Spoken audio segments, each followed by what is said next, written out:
Right. So let's get into the understanding of change, right? Because this is applicable for implementation purposes. Now, some of you might be familiar with what was discussed in Rise 1, Rise 2 from a Kubler-Ross model, right? This is an adaptation from there, that typically emotions are perceived and they go through waves. So does the rise and fall of nations and the organizations and so on and so forth. So there is a particular cycle that comes into existence in a sinusoidal way, right?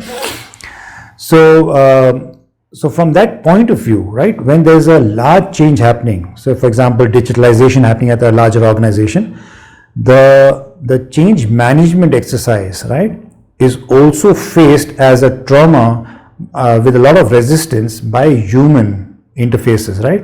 When I say human interfaces, is the workforce themselves or the external partners, because there is resistance for change. Now, why that is happening? Because each of them are in a different state or emotional mind, okay? And we've been discussing all through that it's a lazy behavior, that, you know, humans are typically lazy because of the limbic system and, you know, the whole reptile system that they have, rather the reptile brain they have, and with that it causes them to resist change, you know, inadvertently. So what this sinusoidal wave is showing is that typically there is a denial mode, right, because of disruption. Then because of that there's a resistance, right? This causes anger to come into existence. And because of the anger, then, you know, there's a bargaining between the two elements to calm them down and come midway through, which then results into, say, a depression, because now they're forced to do something, okay? Because of various negotiation and the bargaining activities. That then results into testing waters again with them, so that, you know, people have come out of their depressions or not. And then there are new commitments that have been asked for and so on and so forth, until there is acceptance, and then they start as a way of life, okay? So this is what happens through various emotional responses to the changes that are existing out there, okay? And because of which of these emotions, the energy level differs, right, over a period of time. So while changes are happening, one has to be cognizant of the fact that this is what is also happening to individuals, mind you, not as a collection of people, but individual. Whoever is going through that situation, it's very difficult to pinpoint. But wherever there's resistance, you will have to plot them into a particular zone out there, and then give them time to recuperate until the point it comes into existence, right? But your project cannot get stalled because of this. So you have to find, you know, ways and means of doing that. But it is important for you as a practitioner to ensure that you understand and are, you know, empathize with these situations, because these are natural to human beings. Okay, so by change management activities, and we put certain levers in place, you try to circumvent them and give it time so that it falls in place and doesn't affect the project, but these are bound to happen, okay? With that said, it gives you a little overview of, typically this is a response to a human change, right? So once you're going through a large transformation program as a change management is always a part of a large transformation. Please understand, right? Digitalization is a transformation. It is imbibing a change management where people and processes and systems change, as well as, you know, your entire outlook and the cultural environments come to existence. So because of that, the larger chunk of a transformation is a human change, okay?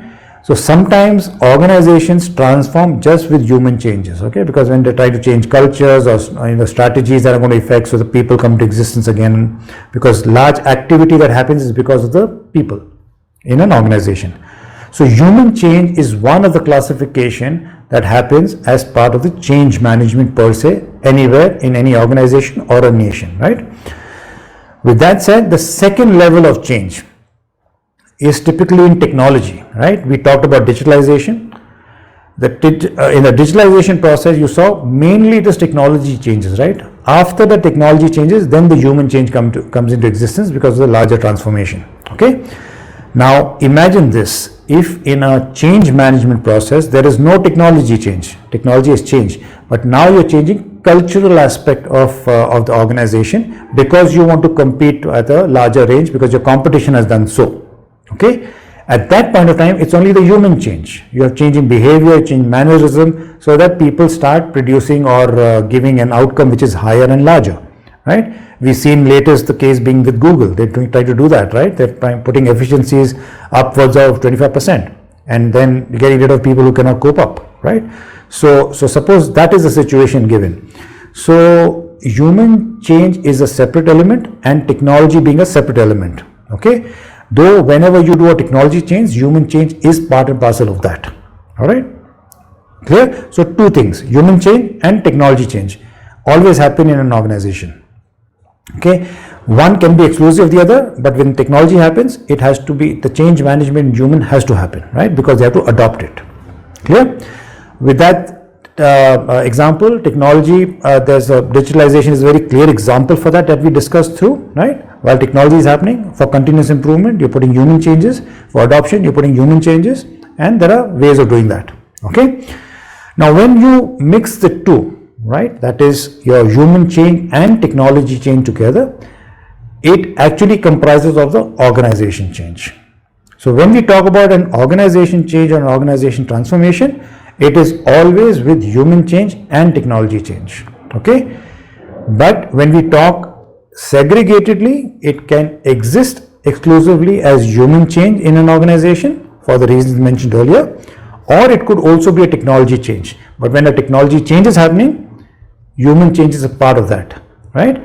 But it not necessarily doesn't mean an organization change, right? A technology change would mean also that there's a small change happening. It's not a technology transformation.